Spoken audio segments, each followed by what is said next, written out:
Good evening, everyone. How you doing tonight? Welcome to the North Carolina Cryptid and Paranormal Project. Welcome. My name is Tom, and I'm the host of this channel.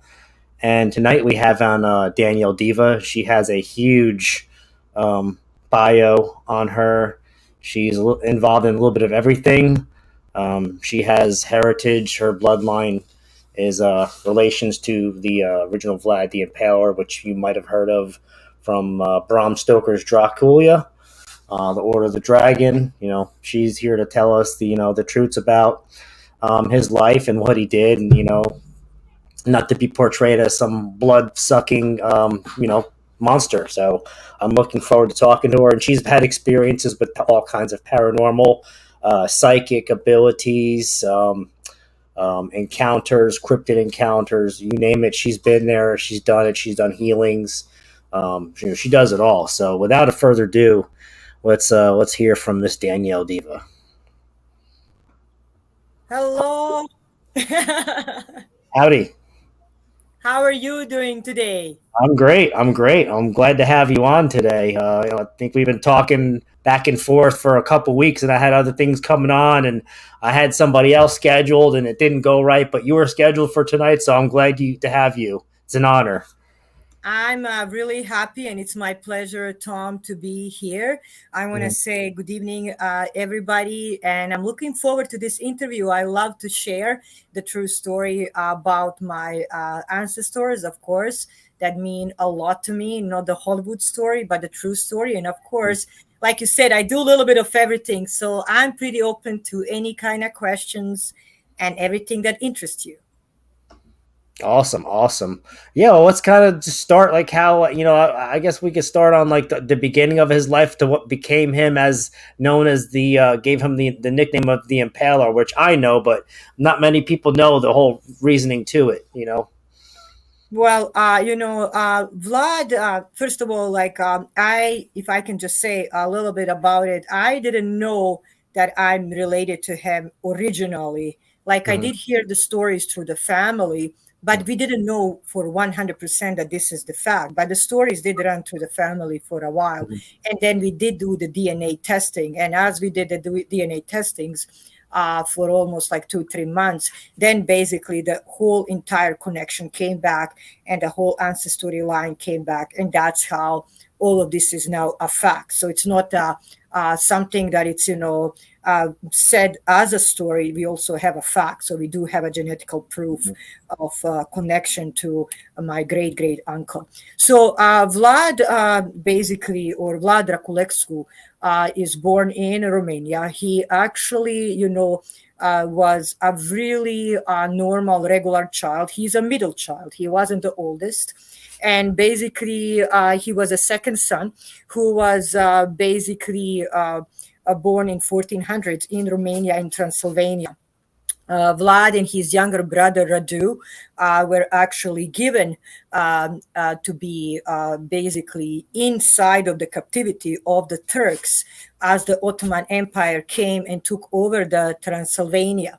And that was in 1442. So the reason why they were there, it's basically so that his father, what makes me angry, as a mom, and as somebody who thinks the children are really sacred and gift to us, to keep his own chair and to keep the throne, he gave his own children. So that was basically to show his loyalty. So they would become Yanichars, and Yanichars are actually children that were taken away from all around the Europe. So it's from Hungary, from Romania, from Poland, Greece, all around, and they would actually be in a service of Turkish army and occupying even their own countries and slaughtering their own people. But basically, what happened, the one who was ruling and supposed to be ruling after the Vlad the Second, that was their father, was Mihnia. And accidentally, Mihnia did get killed, and that's how Vlad came to the throne. Ottoman Sultan Mehmed didn't like that, and he actually wanted to remove now Vlad Draculescu from the line and put his brother Radu in the charge. And the reason why, because Radu was really young. We must understand that Count Dracula was only 11 and his brother was only 5. So these were very little children. They were molested in every kind of way, mentally, physically, sexually, name it, they went through. And this is all a fact, you guys. So this is not a fairy story. This is a fact that it's coming from the history, from the diaries, and from all the written records that do exist. And basically, what happened, Mihnia being so small and broken, he accepted the Islamic faith. So he became Muslim and he became basically really loyal to the Sultan. And that's why the Sultan wanted to remove Vlad and put his younger brother Adu. And basically, what happened in February 1462, they did attack the Romania and the castle. And they said that, again, the story repeated itself, that Vlad has to give his son and he has to give over 400 Romanian children from Transylvania. And you guys must understand, Romania didn't exist then. Transylvania was kingdom for themselves. Austria and Hungary were actually one power, and they were Austria and Hungary together. So Czechoslovakia was one. For example, Bosnia didn't exist. Serbia was a kingdom for themselves. Croatia was a kingdom for themselves. So these were all small kingdoms, but 99% Christian kingdoms. And basically, what happened when they broke in, he did agree, but he was quiet. He was more like a nodding of the head. And when he came after 7 days to the famous field near the Snagnov monastery, he actually did do the big battle against the Sultan and his soldiers. And that's how all of this started. He was a fighter for his people, for Christianity. He was in the order of a dragon. So it had nothing to do with the Satan, nothing to do with the devil. Dragon, or Count Draculescu or Dracul, he actually mean the order of a dragon. That was actually made by a Hungarian king.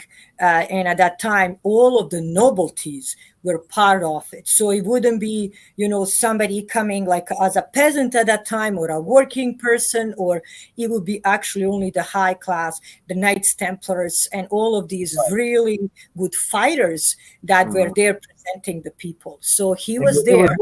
It was more like a high class knighthood thing. It wasn't what they were considered the Order of the Dragon. It wasn't like how like the Knights Templars were a higher class fighting military, combination of talents and organizations. How they just when you heard that name, people their skin clenched because they knew they were going to get pounced on, right? Yes. And I respect every word that you said, and I totally agree. So basically, that's how the name came, Dracul, or son of a dragon, and that's what it means.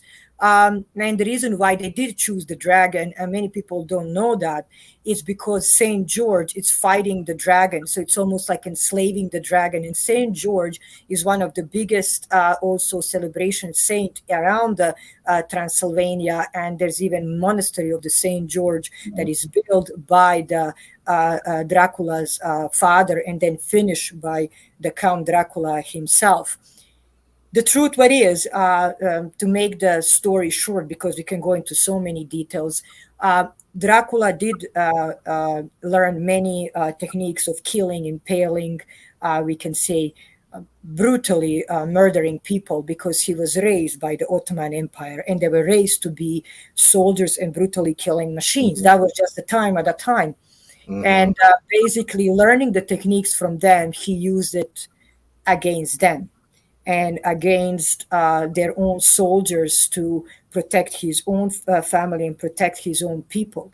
And yes, he did. When he would actually win over these horrible, Turkish hordes that were coming and slaughtering the people, after he would win whatever was the survival of these soldiers, he would actually impale them, and that's where the word is coming, Vlad the Impaler, or basically many people call them the Count Dracula the Impaling, or originally by Romanian would be Vlad Tepes. And Tepes, that's totally different, the last name being the Impaling. But the truth, what is, Hollywood always turns everything out into their own benefit to make it glamorous. There's more romance and sexual stories, and I Mm-hmm. start laughing. And stupidity to me, it's good entertaining. We all need entertainment. Don't get me wrong. To escape, I love the fantastic movies and many Yeah. of wonderful producers out there. But the truth is far away from every story that I said. A little bit, the last movie is kind of the closest to reality that it happened. Mm-hmm. Another thing, he never transferred to United Kingdom. He never married anybody from United Kingdom. He was never in love with Lucy or all these kind of uh, Right. ladies that are mentioning. The love of his life is coming from the Austria-Hungary. She was beautiful. Mina and Lucy, they were showing him. Nothing against my sister has a dark hair and black hair. It's beautiful on her eyes and everything, but his wife was really true European, especially in that area. She was blonde, she was fair skinned, and she also did supported him very very much. She was killed by the Turks, so that's true. And after he got married for the second time, he kind of never forgot Right. his love of the life. But the stories about Mina and Lucy and sucking blood of people is going far away from reality. All around that world, Vlad Tepes, and the way I know him as a child, because I came to Canada when I was 14. I'm very proud to be Canadian, but I also must say the stories that were said are far away from the reality what my great great uncle is, because Vlad Tepes is nothing else but a national hero. Mm-hmm. Yeah, he protected the people. He defended his country against the Turks, and Yes, he treated them as they would have treated his army. He just gave them the same punishment, and that's why he made an example by impaling. And that's actually an old Roman way of oh torturing yes, people. The Romans started with that, and that was yes. just kind of the worst of the worst would be to impale people. So yeah. Yeah, and even stretching the people, I'm sure it's going to Mhm. sound horrible, but that is the true. It was very common for many Europeans to actually know about that very horrible torture, because they would be put on the wheel.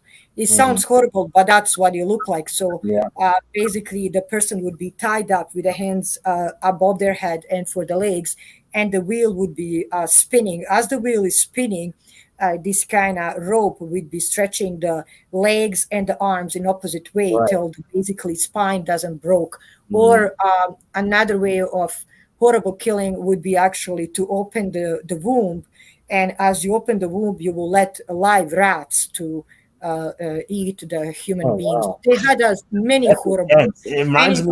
Well, the yes, stretching the people reminds me of if you remember, and I know a lot of the parts of the movie Braveheart with William Wallace, yes, where they stretched him out with horses. I mean, I don't know how true that is to the fact of how he was killed, but that was actually stuff that they used back then by you taking two horses and ropes and just yes, pulling until he was done. There's a yeah. question from Steve. How tall was Vlad? The truth, what is the Vlad wasn't tall person like they're showing with Christopher Lee. Christopher Lee did amazing. I love him as an actor, I must Yeah. say. When he passed away, I was really sad because of many amazing movie that he gave to us with his talent. But Christopher Lee is above 6 feet. Vlad was really short and a tiny person between 5'5" to 5'6". So he wasn't a really tall person. He was skinny. He had a goatee beard. His hair was between a light brown and kind of going a little bit more on the reddish side. Mhm. So somewhere around there, he had a brown eyes. He was a fair skin and very tiny. So he wasn't this, Yeah. if we can say, Large. almost this Yeah, large. muscular. Yeah, Yes, large large with muscles. person, like Yes, Gary yes. Oldman. Gary Oldman played him in the Bram Stoker version, and he was very like not muscular, but he was just very like lean and like lengthy and just like cut up and like that when he was wearing that armor suit with the Oh, yes. Order the Dragon. I mean, that was pretty intense. I don't know how true the fact that suit was, but that was a very sharp, knight armor suit. Well, talking to some of my really close friends and people now that are excited that my family is part of basically that heritage, and we are invited to go and visit Transylvania, and that's kind of in talks because I really want to do it, especially that my book is coming out. Um I must say that I did get many beautiful pictures, and many people, even around the area and that are involved in research, they send me many documents. And Vlad did have an armor of a dragon. And if you actually also go inside of the castle, you are capable of seeing it because the castle is now as a museum. And Mm-hmm. another thing that you'll be seeing many beautiful crosses. Not that he was scared of crosses, because he built many monasteries like Komona Monastery, Snagov, Basot. Those are some of the Saint George, many monasteries that he built and that he was part of. So you'll be also seeing the sword. You'll be capable of seeing everything that he used in a battle. And I can say that was a really close description of Yeah, he his. was a religious person, very religious, Yes. loved the church. He was very for the church and his people and his country, devoted man. I mean, you couldn't get any more devout of like ruling your kingdom than him. Yes, and after he was killed in 1476, the same year, he was also pronounced a national hero. So even if you go to Temișoara, to Bucharest, you go to Belgrade, you go to Zagreb, you go to Dubrovnik. I'm gonna go deeper. You go to Austria, Hungary. There's many statues, but especially in Transylvania, that were still standing there, and people look at him as a national hero. And the reason why, because at that time he was fighting against the occupier and saving his country from the Ottoman Empire. And if he actually, and there's a huge thing that a lot of times people don't understand. A lot of times the churches at that time, Byzantine Church and Vatican, so the Latin Church, they were fighting back and forth. It was about the power. It wasn't nothing else, because they're the same people.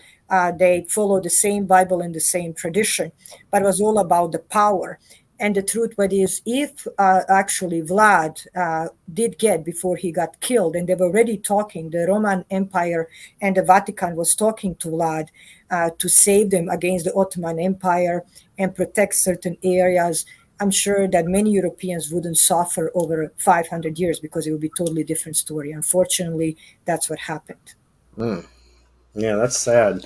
I know. Like the Emperor Constantine kind of followed the steps of partially like Vlad, the things he was doing to rule newer lands and to kind of conquer different territories. Like the Rus area was considered, Russia, but and Soviet Union, but back then they called it the Rus. The kingdom Yes, of the Rus. yes, yes, yes. Because at that time they had a kingdom of Rus, they had Byelorussia or Belarus, what it means, white Russia, nothing to do with the colors. It's just because that's how they were called, that's how the area. And Russians were even weaker than Belarusians before Great Catherine came. And basically, she was the one who united them because of the intermarriages between themselves. But the truth, what is, Belarus and Russia and all Austria-Hungary was very, very powerful. And all of the other little kingdoms were looking up to Vlad, this small little kingdom of Transylvania, as a savior. And he did. And he was celebrated in many countries around. And you know what is sad, Tom, and it makes me saddened inside of my heart. I must mention one wonderful gentleman, Paul Dale Roberts. He did a wonderful story, an interview with me, and he's publishing the book. He published the book, and his interview will be also inside of my book regarding the Count Dracula and the stories, what happened. Paul actually did push me out and help me out with many things when it's coming regarding my book, even the, people that are drawing the pictures and everything.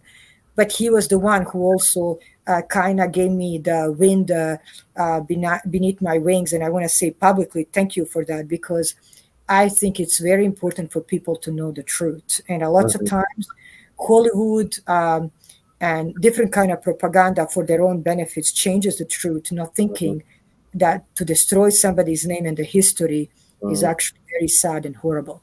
Yes, it's well, they have an agenda to be a lot of whether it's a country, a state, a government, whatever an organization, they put out a certain agenda and they will just do whatever they can do to change the narrative on whatever the character of this person from ancient times, so they can make it look bad or good.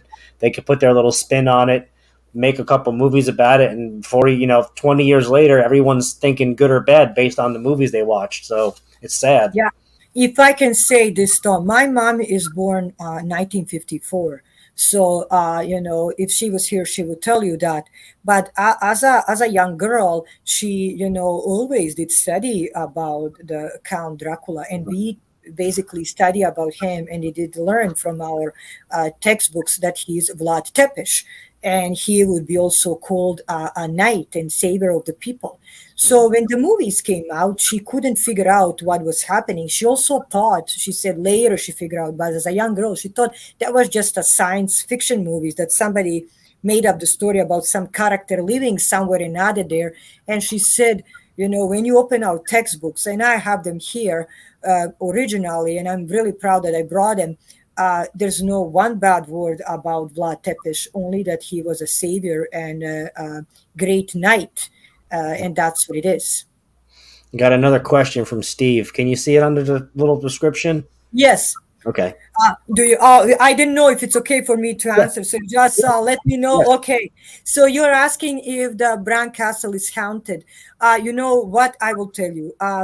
There is a ghost. There is a spirit in there. Of course, he will. Count will be really attached to his place.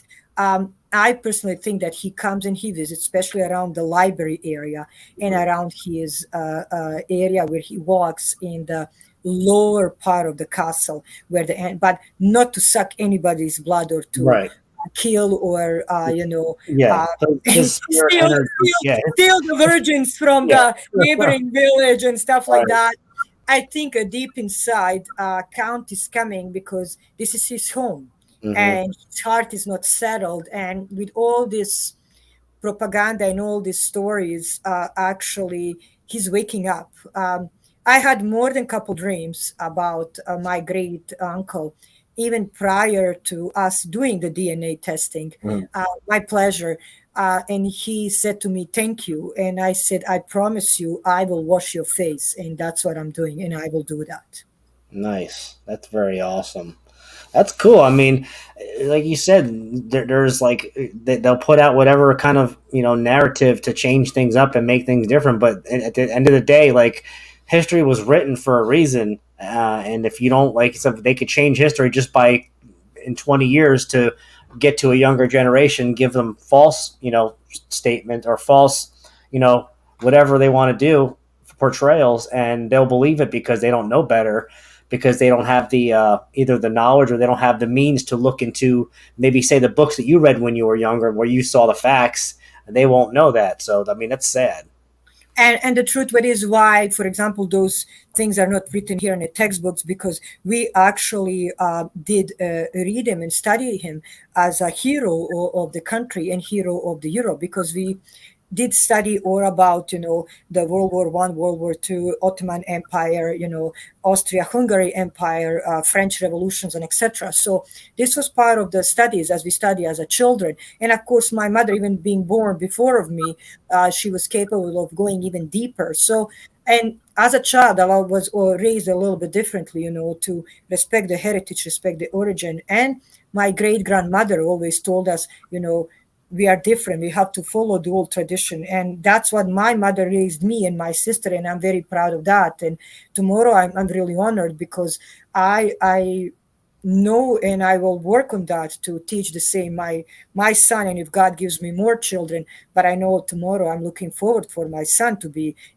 a son of a dragon and a Knights Templar in a figurative way, to know who he is and where he's coming from. Wow, that's pretty awesome. And I actually did some googling and research on my last name, and if when I googled it, my last name Cardos, Hungarian language occupational surname, which means swordsman, derived Yes. from the Turkish word card, meaning sword. So So somewhere in my Hungarian heritage, I wouldn't say I'm related to any of that, but maybe it's some kind of in my bloodline somewhere deep down in the roots. There's some kind of on the Hungarian side, but I Vlad agree. wasn't Hungarian; he was Romanian. So Yes, but also what I can tell you, you must understand that people were mixing at that time. So it mm, was very common. For example, swordsman, it means that he was actually making the swords. 99% of that time, people would actually mingle between themselves, especially the Christians would actually mingle with the Christians, and that's what was happening. So mm, they would do the marriages, families between themselves to connect the ties, especially if they're, let's say, there's a swordsman and I have, let's say I'm a horseman and I have 20 horses. While you making the swords, I will give you my daughter and you and I will make the ties. So while mm, you travel to Transylvania, you will sell your swords, and while I go to Hungary, I'll sell my horses. This was very common and was mm. very, very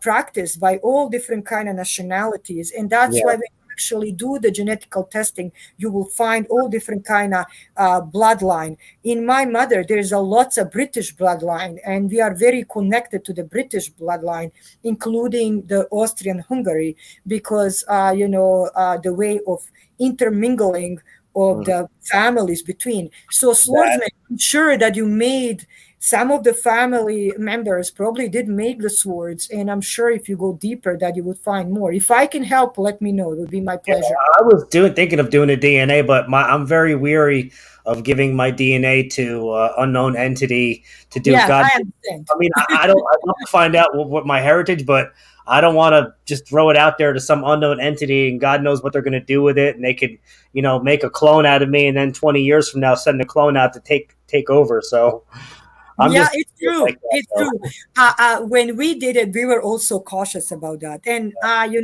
what you're saying, it's totally possible. I'm not gonna lie. Many horrible things do happen when we talk about DNA testing, playing with DNA, harvesting DNA, and the list DNA, goes. yeah, all that That's the splicer, we took splicing, a devil's card because we wanted to know yeah, the answers for 100%. yeah. I got a Uh, question. Yes, Daniel, do you believe Dracula Untold movie was the most accurate? That's what I'm saying. This was the closest so far that I know of, and I started from Nosferatu, that what it made me laugh, but up to the one with Christopher Lee and the others. But I want also something to mention. As much my great great uncle was Christian, he did also follow Zoroastrianism. I'm not sure if you know what that is, but it's one of the old ancient practice of the religion that it's actually originally coming from Great Persia. The reason why he did practice this, now it's not a devil worshiping, it's not worshiping of Satan, eating people, etc., cooking people, like you said. This is an ancient way of practicing and connecting with a higher power. So you would use the basically almost like a pagan practice of connecting with the universal power. And Mhm, that's why, now I'm going to give you, just like I'm saying, I'm always here to give the truth. That's why you see Vlad having a peacock feather. That's mhm, one of the signs. And that's why Vlad also have a medallion instead of actually having a crown like you see other kings and queens, especially around Europe. And they yeah, did respect him for that. Vlad did have prophets and the visionaries, and he did go deeper into that. And that's where the satanistic, I should say, stories are coming from, mhm, because this is what the story is. When Vlad did discover, exactly just like you're describing him, when Vlad did discover that through Zoroastrianism he's capable of seeing the future and he's capable of gaining more power where certain military will be and etc., he mhm, did talk to one of the monks. And that monk, after winning of the battle near the monastery of the synagogue, he actually betrayed him and called him Satan worshiper, especially at that time. So the basically that did lasted about maybe a couple days, and then he went down. But that's where the story is coming from. But that's why he looks the way he looks. He does have a peacock feather and medallion. What it's actually presenting, that as much as he's Christian, because he was a very Christian, he also was a pagan. Right. Well, a lot of pagan stuff was going on back then too. I mean, a Oh lot of yes, oh every yes, single holiday that they celebrate nowadays is kind of modeled after a pagan holiday, and people don't realize it. And even though it's kind of dwindled in with Christianity, it's kind of more like a traditional thing than anything. yes, Because I know, like Easter was really, was on the third day on a Sunday. It might yes, have not been the day they celebrated, but it was the third day. I think it was in April, and that's why they yes. call it April Fool's Day because everybody was fooled because Jesus rose from the dead. So And another thing, we must understand. I have a really close friends that are Roman Catholic and Orthodox priest in many different Presbyterians and many different kind of religions. And Father Tikkun from Saint Herman of Alaska always taught me one thing. And I'm really honored by that. When I study from my books and when I go deeper, he said, Daniel, when you study or read about different cultures and different religions, you put away your own beliefs, and that's when you will understand. But he said, many of beliefs that we do use in Christianity, doesn't matter what branch, it is coming also from our pagan cultures. And he said there's nothing wrong with that because it wasn't capable of erasing everything and church forcing everything upon the people and erasing who they are and what they believe in. But personally, I do think God, universe, light, hope, and love, it's all put in one, and we are, just praying to one God above all of yeah, us. you pray to God. You be your spiritual, whether it's God, Buddha, but my God is Jesus, and Yes. I worship my Yeah. Lord and Savior, and that's that. And if sometimes holidays that we all celebrate as human beings fall on a certain day because it's a traditional pagan holiday that took over. I mean, it is what it is. It's just a traditional thing that doesn't make me any less Christian No. or loving God because I celebrate a holiday on this No. day. It's just it's No. part of upbringing and tradition throughout the years that they change things up. I mean, it's not really anyone's fault, but No. it's good to know the history behind it and know it's not Yes. really the day this happened, but it's something that's celebrated, amongst True. people. True. But yeah, so besides, I mean, I know you have we could talk all night about Vlad. So because they attributed him to vampires, do you believe that vampires are real? There is a one thing in our culture. Hmm. So I'm gonna explain. In our culture, we do have something that is called vampire, and I'm gonna pronounce it directly. Vampire is something that it's folklore cultural thing that is talking about this creature coming and using the blood and the souls of the living people. Hmm. And it's all over the Europe, then was spread all around the world. I personally think it exists everywhere. It's just called in a different kind of way. Uh, the truth what is I do believe that there are possessed souls, somebody who does deal with paranormal research and entities, Hmm.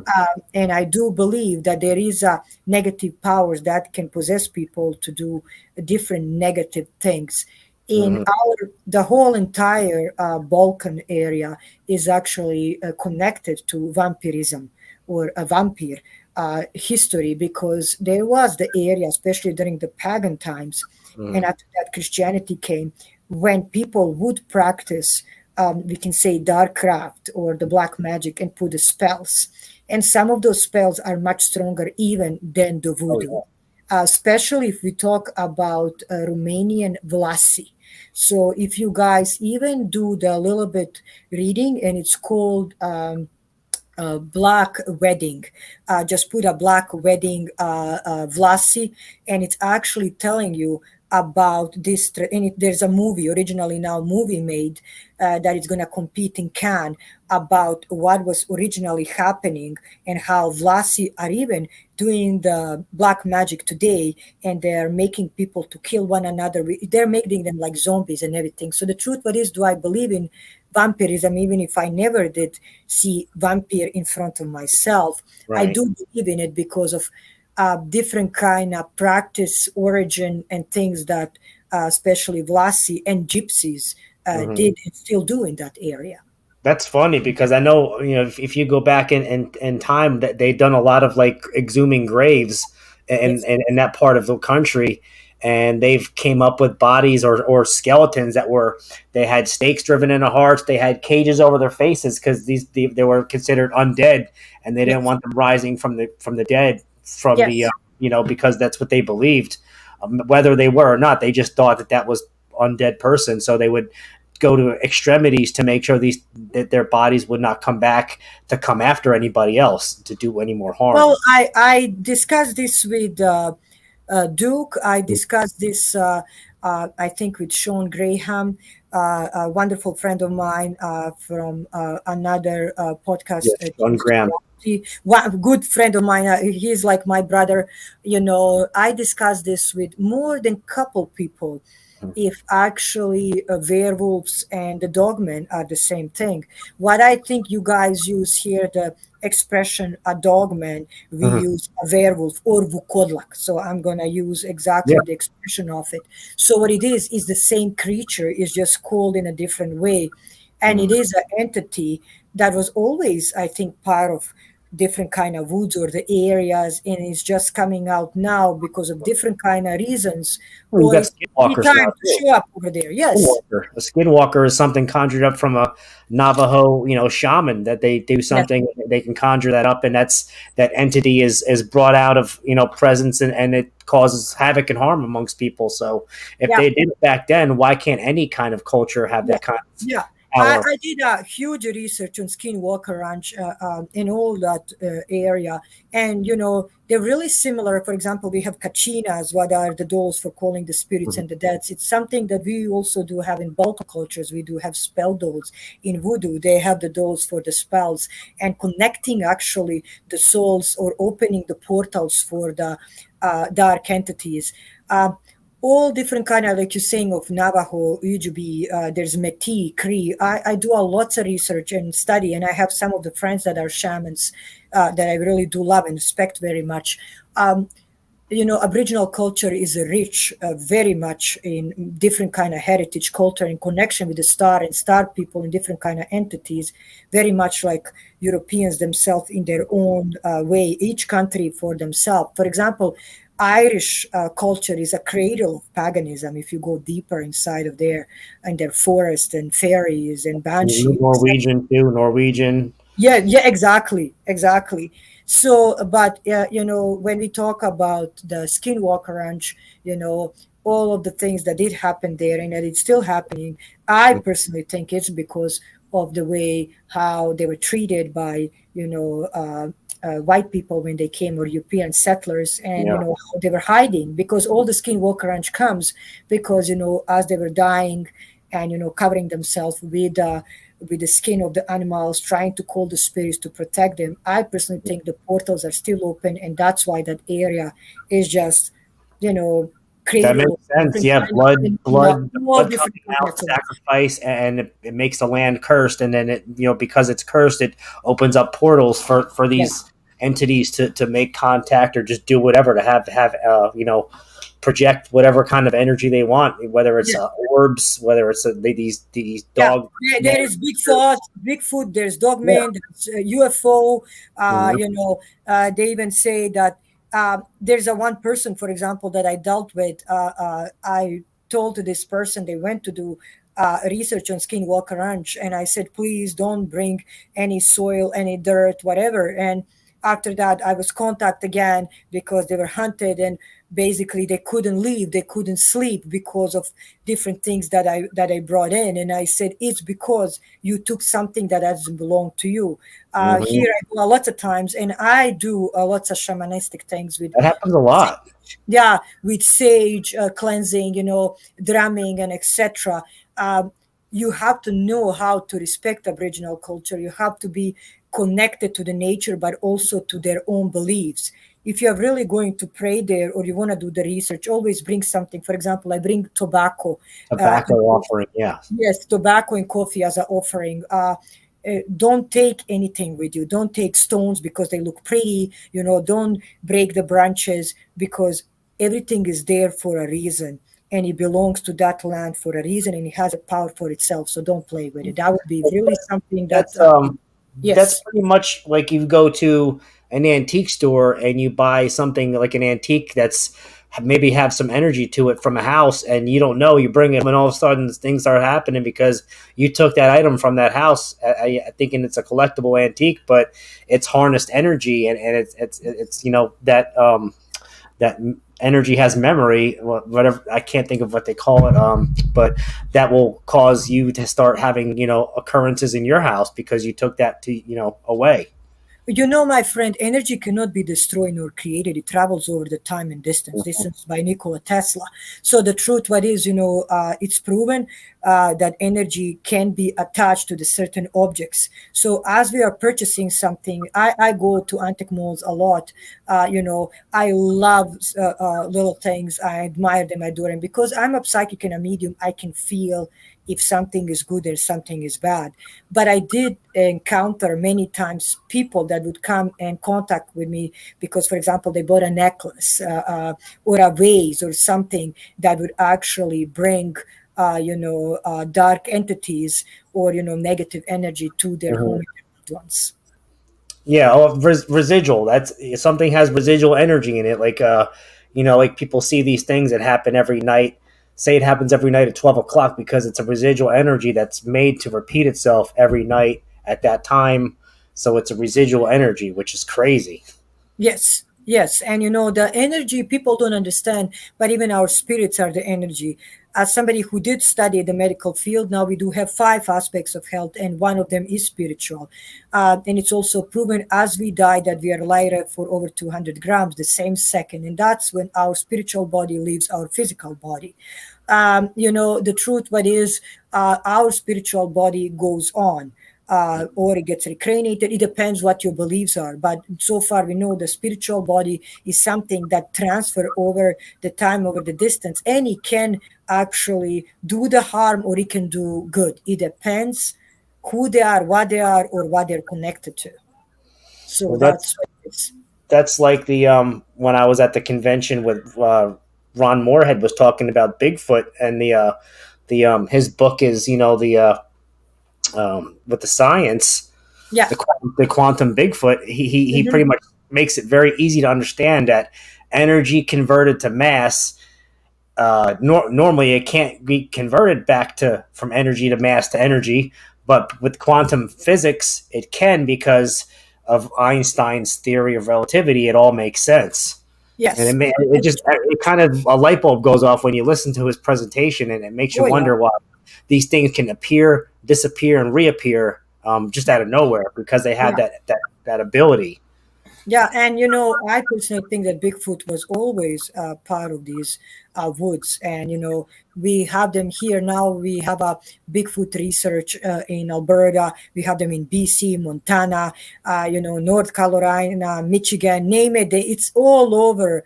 The world now. We have them in Russia. We have them all around the world, and the reason why I think we are coming and entering the change in the turbulence times by many different kind of scriptures, and we are also, if you look at even the Big Bang and the science, like you're saying, I go very much by the fact and by the science is telling us we're going to the turbulence time and the changes. And even if you take Maya and Incas, we did finish one bathroom because 2012 it wasn't end of the world. If anybody did a research Beginning, yeah. study, it was the end of the one era and Mhm. beginning of the new one where we're going to enter different changes, and that's what Mayan calendars and Aztecs calendar was all about. But of course some people like to make again alarm and the things goes on, and that's okay, that's fine.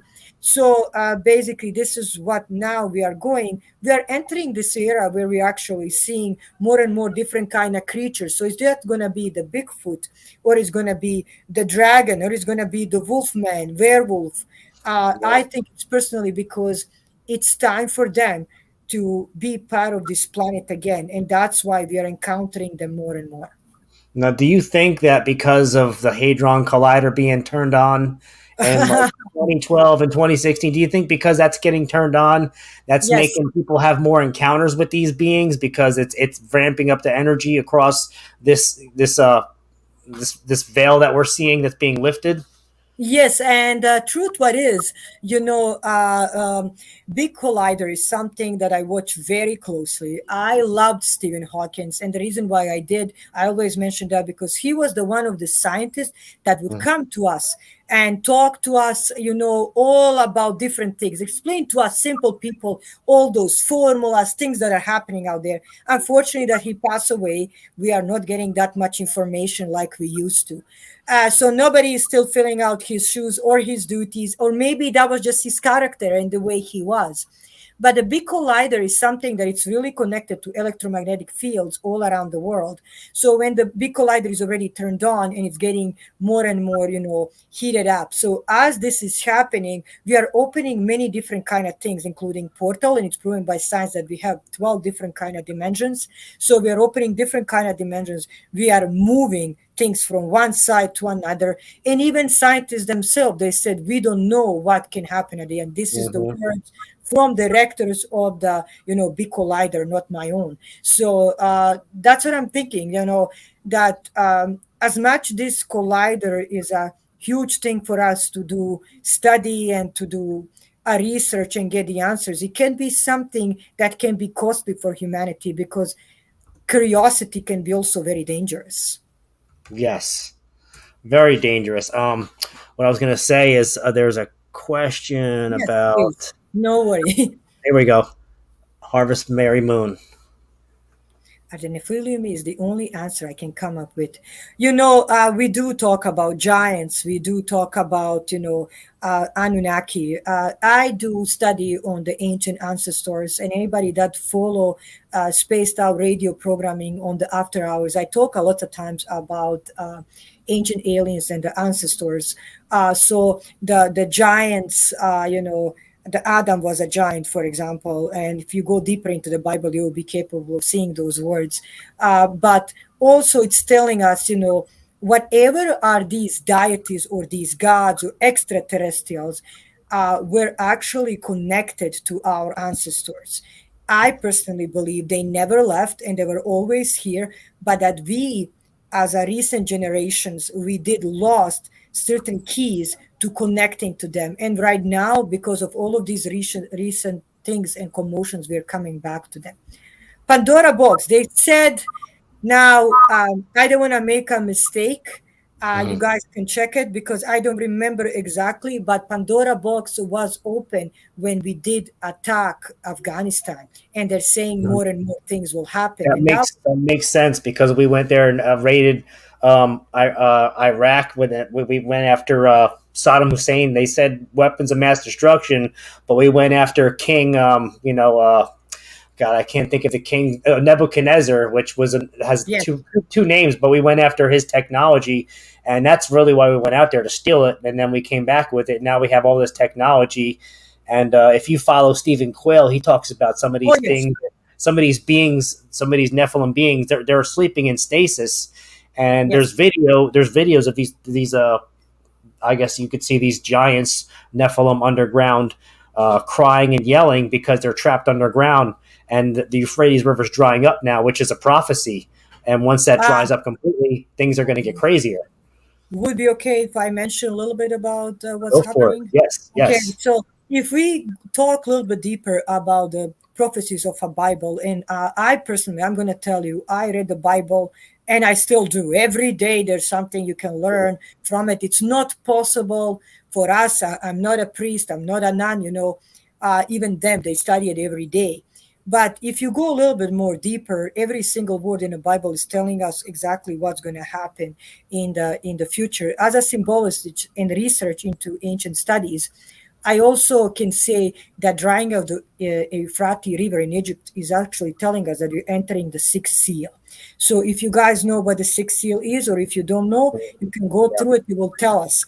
And it's also Revelation. telling us, that right now at this moment, I did a really good explanation couple years ago, and people did contact me about that almost 3-4 years ago, that we're going to enter this crisis, because as we got the horses of apocalypse, everybody's saying, oh, that rider is calling the scale, everybody's going to die. No, if you guys remember the story of Jesus coming and flipping out the basically the tables and saying, what did you do to my father's house? It's actually connecting us to say that this is basically economy, that economy is going to go down. There'll be crashes of economy, there'll be hunger, there'll be a huge issues with the food and food supplies. And that's what we are entering right now. Say drying of Euphrates River is actually telling us that we are entering the sixth seal. And for first time, science and religion are getting closer together, and the fact is actually in front of our own eyes.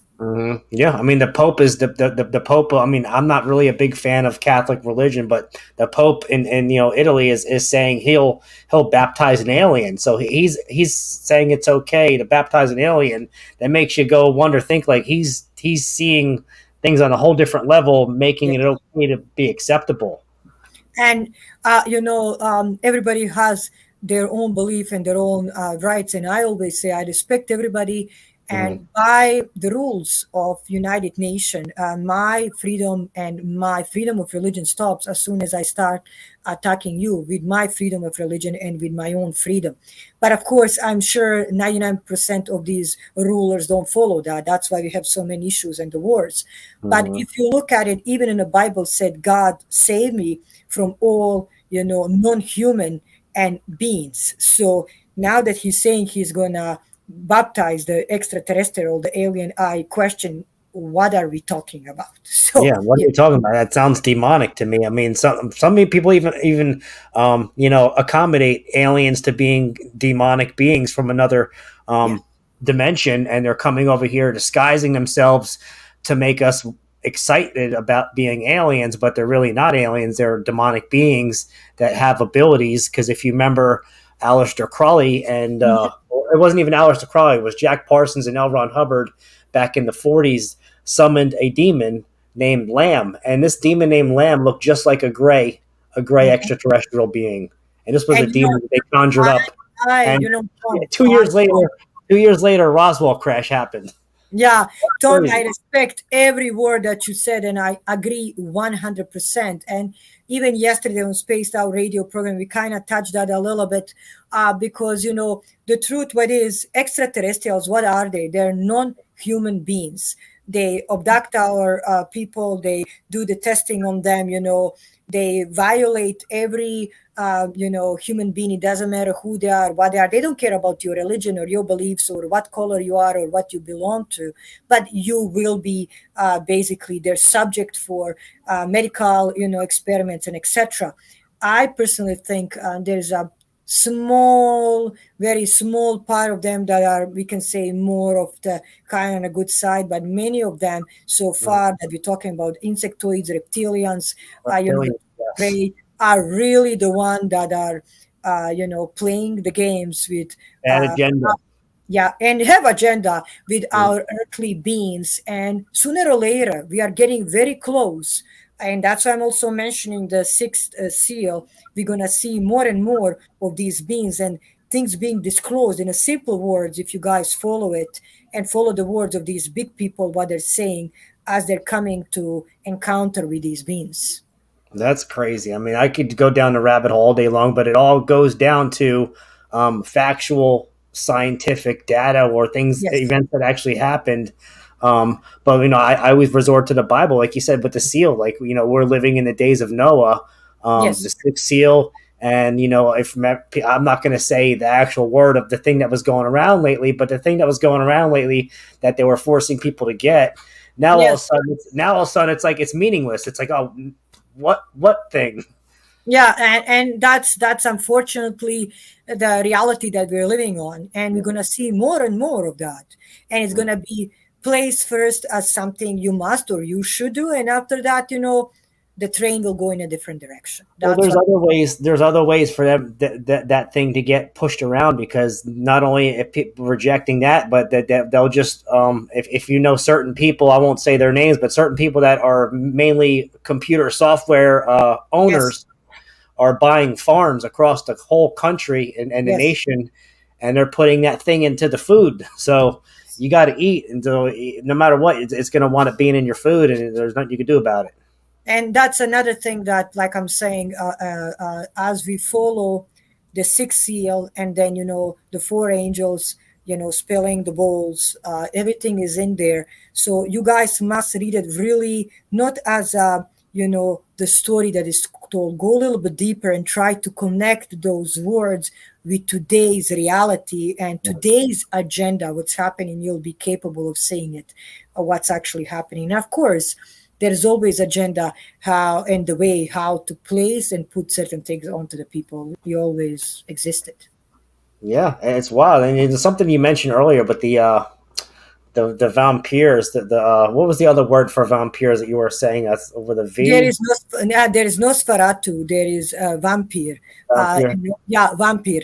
And And vampirism is something that existed for quite already a long well, time. what's funny is that they you talked about blood. You know, they wanted blood. Well, a lot of things happen now where people are getting taken and they're taking blood out of them, or maybe Yes. even organs, and it makes you wonder what these things were actually doing. Like, you Yes. hear about all we hear about I would say elitists, I'll say elitists are going after blood, and there's certain things in your blood that I can't mention that Yes. gives No. power to these entities. So it makes you Yes. really think deep about what they were really going after with the blood. Yeah. And even if you take, for example, extraterrestrials that we're talking about and abducting our people and harvesting the DNA, doing all different kind of testing, and the people are actually really shocked by the more honest and truthful stories that are factual stories about all of this abduction. I would just wonder sooner or later how many of the hybrids are already infiltrated and Mhm. walking between us and having their own agenda because they look, Yes. um, eat, walk, act just like Yeah. we do. Well, if you want to conquer something, if you want to conquer a land, what do you do? The best thing you can do to conquer land is to get over there. If you can't get over there, to blend in, you make your species blend in with that side so they can prosper. Say they're missing something, maybe the oxygen. They don't have the right oxygen, so Yes, they need to be able to get the oxygen that we have because it'll kill them if they're fully adhered to it. So they blend yes. with us. They do a little gene manipulation, mix it up, do a hybrid, and then it's half them, half us, and then they can breathe our oxygen so they can take over. That's true. The hybrids themselves been already here for a while. Like I'm saying, we're gonna actually see more and more of these creatures, showing their own true faces. I Very apologize. And true. and the agenda from these other beings is being pushed each and every day on us. But I always say to the people, never lose hope, never lose love, and never lose faith, because those are the things that will help you and feed your soul with everything that you're struggling with.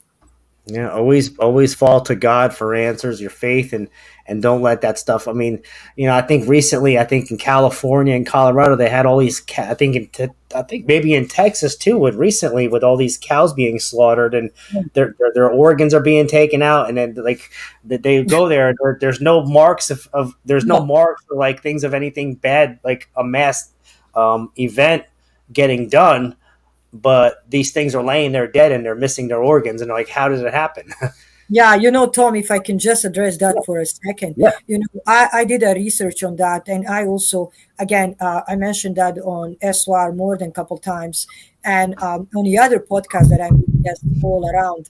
The truth what is, we, for example, did experience that in Skinwalker Ranch. We also did have that in Canada here, where the cattle will be missing the eyes, the, organs, are being removed. Recently, we did have that with sharks, where the livers exactly precisely have been taken out. I talked to many marine biologists, and they said orcas are really smart, dolphins are smart, they may attack sharks, but not precisely to take the liver out, because you will see, animal attacking another animal. That's the way it is. So, what I wanted to say, they are ruling us, and they're much stronger when it's coming to water because they have many water under the bases, and now we're discovering many things.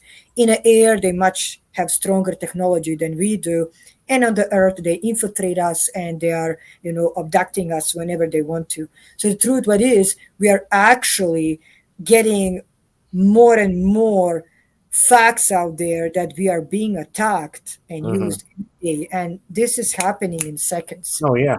Well, this was happening in the '70s. If you remember Linda Moulton Howe, the journalist, which I mean, she's high up there now. She gets all kinds of people. Linda Moulton Howe this is like her story to stardom, which got made her famous. She did a report on this in the '70s, and she had a feeling this was something out of this world, and she was right with Oh the yeah. camera. Oh yeah, and if you actually the question, no, my family was, Yeah. and I wasn't. I came to Canada when I was 14, but I am planning to go, especially when I finish the book. And what I want to say, especially if you're talking about 90s and 80s, if he knew anybody that was connected to this bloodline, and they come, the Ceausescu and his regime, I personally think he would be slaughtered. Wow. That Dang. was the, yeah. That's pretty wild. Yeah, Yeah. it's true. It's true. Yes. I don't want to be part of that bloodline, at least back then. I mean, Yes. things were Exactly. brutal back in the '80s. People don't realize, but a lot of areas in the Western Hemisphere. I mean, there was a lot of brutality going on, even like before, like the wall in Berlin was knocked in. It was so Oh, brutal out there. You know? the whole Balkan is always a transition for rest of the world. The whole mess starts there, and the end of the mess starts there.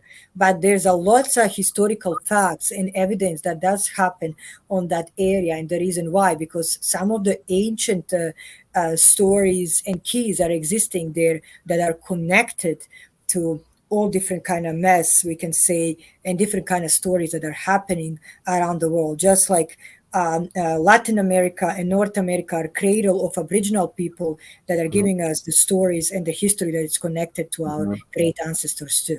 Absolutely. Well, the Mayans and the Incas, Mayans and Aztec, those people, I Oh, mean, the technology they had, Teotihuacan, yeah, the emperor or the king. I mean, he had, they show, I mean, if you look Ancient Aliens, just a quick run on that, they show him in like yes, a machine that looks like a spaceship, and he's like yes.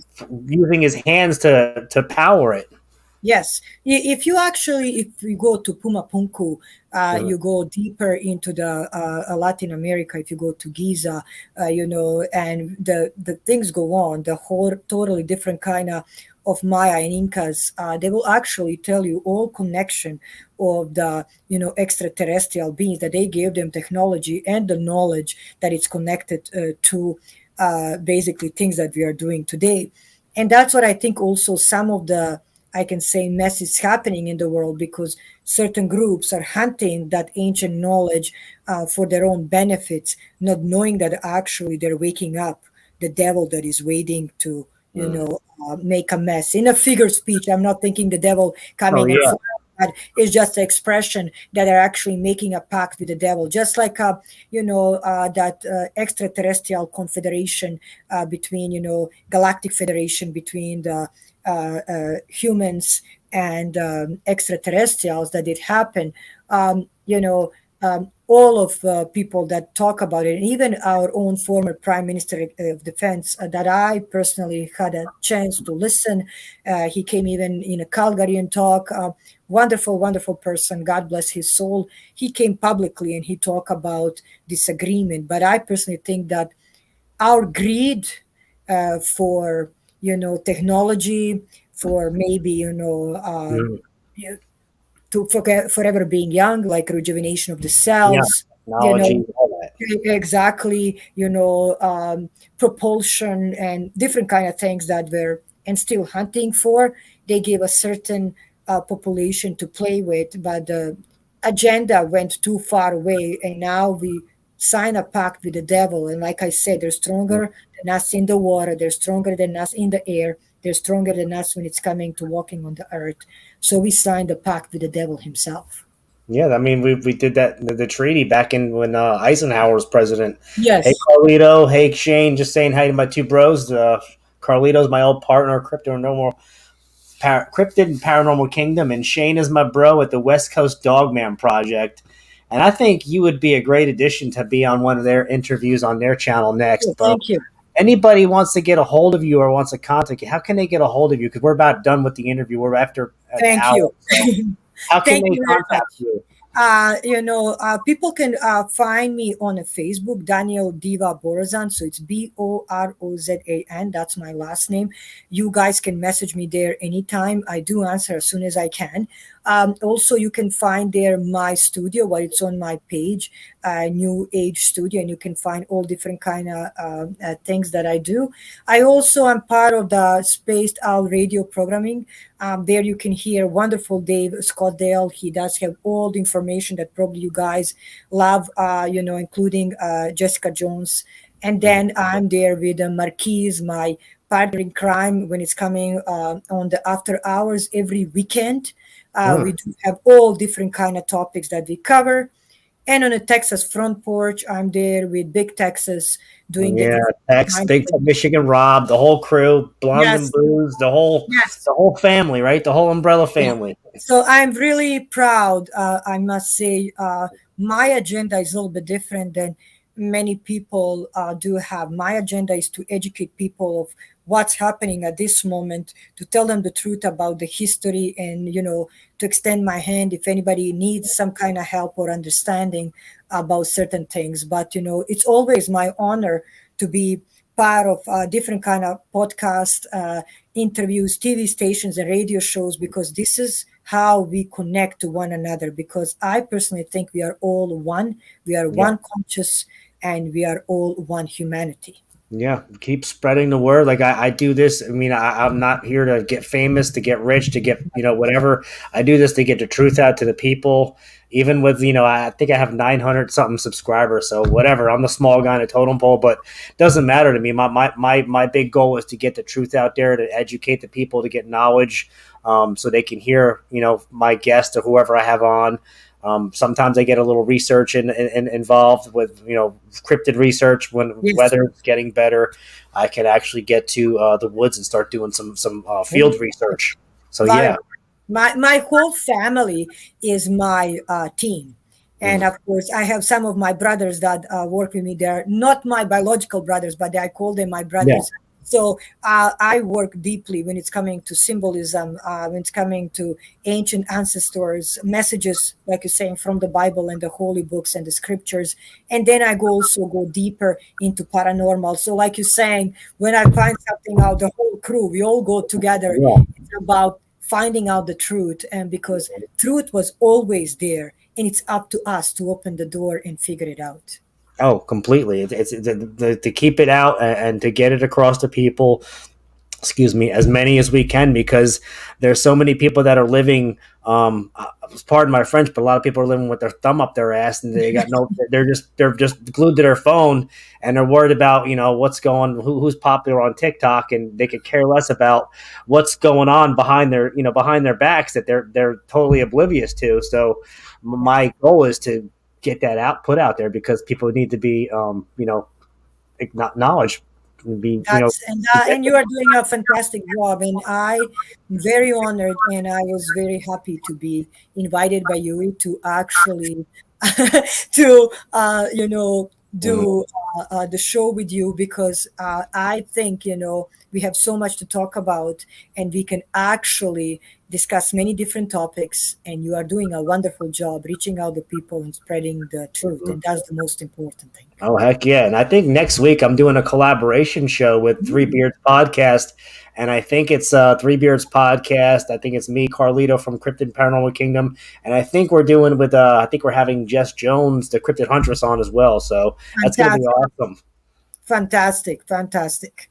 Yeah, and I actually send my friends, like my inner family circle of brotherhood of guys that we've been talking with each other. We've been the crew for over a year now, but we always send each other TikTok videos. Like, it's crazy because they tried to ban TikTok, and some of these things you see on TikTok is so close to the truth, it's scary. I believe Makes you wonder why they want to ban it. I know people are gonna laugh. Like, I have an Instagram, and that's a little bit more like a private, and then I have Facebook that is public, and that's where I have my page and the website regarding my studio and everything that I do. I admire people. Don't get me wrong. I Mhm. admire people that have all different kind of. Oh, I have a TikTok. Then I have WVMe or something like that. Then Mhm. I have this one, and I'm like, how do you keep updated with all of that? Yeah, I My don't have time for emails, all that. I just share videos. I share videos that I find interesting, and I share them amongst my camaraderie of brotherhood. So yeah, and that's quite cool because that's how the words get spread around. It's all mhm. about sharing the information and using this kind of platform to educate people and get them connected to truth. Because I personally think this kind of free journalism, because we are doing the free journalism, we are free. We, of course, there's boundaries, some boundaries that we have to Yes, respect by the YouTube, or let's say it's a Rumble. It depends which platform are you on. But the most important thing is that to actually spread the truth and give the knowledge to the people, and then it's up to them to make their own opinion. absolutely. Well, It's good to have you on, and it was a pleasure to learn some truth about some heritage of actually Thank you. partially maybe my heritage too. I mean, I don't know. I haven't done my DNA test to get my Hungarian background, but one day I will. But I hope so. it was an honor to have you on, Miss Danielle, and maybe we'll do it again in the future. We'll do a part two on something other topics. But I had a great time tonight, and I thank you very much for sparing your time and coming on. I know it's like a total different time zone for you, but thank you. I want to say thank you for having me. It would be my pleasure, to meet you again and discuss many different kind of topics. You never know, maybe you're my cousin when you do your DNA. And again, Yeah, thank you everybody for joining us. And we did have so much fun. And I hope you have a wonderful evening. you as well. And you could just jump off once I cancel this interview. We're going to end it now. So you have a great night. And everybody in the chat, thanks for coming on tonight. Goodbye, Thank you. God everybody. bless everybody and have a good night. Goodbye. God bless you all. Bye bye. Good night, everybody.